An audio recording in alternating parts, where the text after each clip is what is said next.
টাঙ্গাইল জেলা সমিতির নবনির্বাচিত কমিটির শপথ গ্রহণ গতকাল ফারিস টাওয়ারের 20 তলায় অনুষ্ঠিত হয়।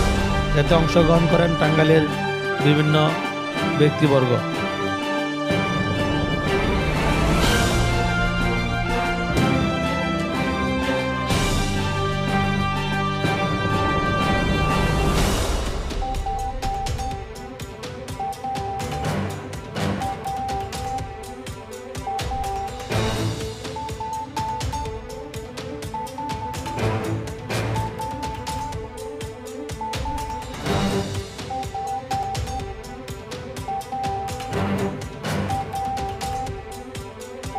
এক সাল থেকে 1947 বছরে ভারতবর্ষের জিডিপি গ্রোথ ছিল 0.09%, অর্থাৎ অলমোস্ট 0%, কোনো গ্রোথ ছিল না জিডিপি।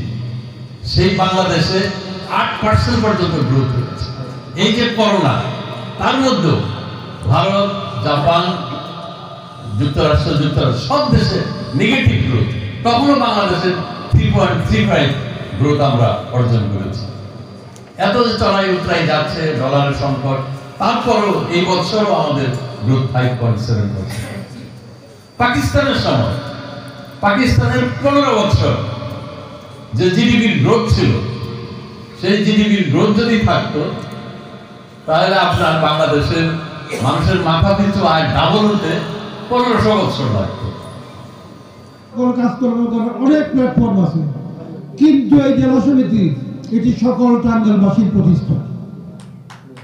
এটাকে আমরা কোনোভাবে রাজনীতির প্রভাবাধীন থাকতে দেব না। সবশেষে আমাদের সম্মানিত সদস্যগণ,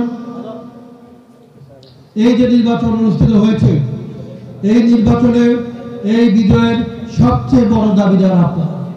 কারণ আপনারা প্রাকৃতিক দুর্যোগ, প্রবল বৃষ্টি ছিল সেদিন, সেই বৃষ্টিকে উপেক্ষা করে আপনারা নির্বাচনে ভোট দিয়েছেন এবং নির্বাচনকে সফল করেছেন। এটা প্রমাণ করে যে আপনারা টাঙ্গাইলকে ভালোবাসেন, টাঙ্গাইল সমিতিকে ভালোবাসেন, এবং আপনারা চান টাঙ্গাইল জেলা সমিতি একটি সুষ্ঠু পদ্ধতি অনুসরণ করে তাদের কার্যক্রম চালিয়ে যাবেন। আপনারা যারা আজকে আমাদের এই অনুষ্ঠানে উপস্থিত হয়েছেন, আপনাদের সবাইকে আমি আন্তরিক ধন্যবাদ জানিয়ে, আমাদের যা কিছু অর্জন, বাংলাদেশের সবচেয়ে বড় অর্জন হলো বাংলাদেশের গৌরবময় মুক্তিযুদ্ধ। আর টাঙ্গাইলের এই মুক্তিযুদ্ধে টাঙ্গাইলের বীরত্ব গাথা অবিস্মরণীয় হয়ে থাকবে। সেই অবিস্মরণীয় বীরত্ব গাথা যাতে সংরক্ষণের ব্যবস্থা টাঙ্গাইল জেলা সমিতি গ্রহণ করে, সেই বিষয়ে কার্যকর উদ্যোগ গ্রহণ করবেন।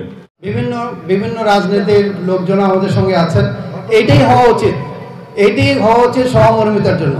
এবং হেট স্পিচ, আমি সবসময় বলি, হেট স্পিচকে কম করে আমরা যদি একজনের আরেকজনের পাশে থাকি, বিপদে থাকি, একটা সোসাইটিতে থাকলে, একটা থাকলে সবাইকে লাগে। তো আমি মনে করি আমাদের কিছু এক্সাম্পল আছে বাংলাদেশে, অন্যান্য অ্যাসোসিয়েশন এক্সাম্পল আমরা দিয়ে থাকি, যেমন নোয়াখালী বা চিটাগং। আমি আমার অবজারভেশনে যেটা বলি যে আমরা টাঙ্গাইলবাসী একটা জায়গায় আমাদের দুর্বলতা আছে। দুর্বলতা বলতে ওই নট এ গুড সাইন, খারাপ দিকটা সেটা হলো আমরা একটা পর্যায়ে কেউ কাউকে চিনতে চেষ্টা করি না।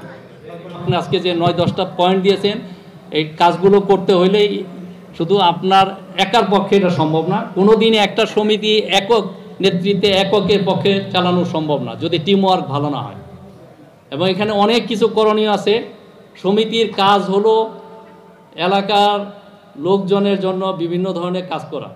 আমার কাছে আমরা অনেক চ্যালেঞ্জ নিয়েছিলাম। মাননীয় সভাপতি মহোদয় বলেছেন এই নির্বাচন পরিচালনা করতে গিয়ে অনেক সময় অনেক রকম